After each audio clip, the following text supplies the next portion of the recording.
वापरलेल्या खाद्यतेलाचा पुनर्वापर करता येणार नाही. ते रियूज बऱ्याच वेळेस करतात.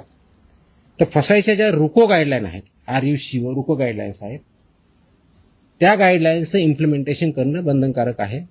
आणि 25 TPO काय म्हणतो 20 पार्ट परमिट त्याच्यावरती जर गेलं तर ते वापरता येत नाही. आता ठळकपणे आपल्या टेक्निकलच्या ऐवजी नॉर्मल भाषेत म्हणायचं तर त्या तळतानी किंवा तेल जे आहे हे ज्यावेळेस करतात त्यावेळेस फ्लेम्स येतात, तर ते 25% जास्त असतं. वास यायला लागला 25% वरती असतं. काळं दिसायला लागलं 25% वरता, विच इज डेंजरस. त्याचे ते वापरताच येत नाही.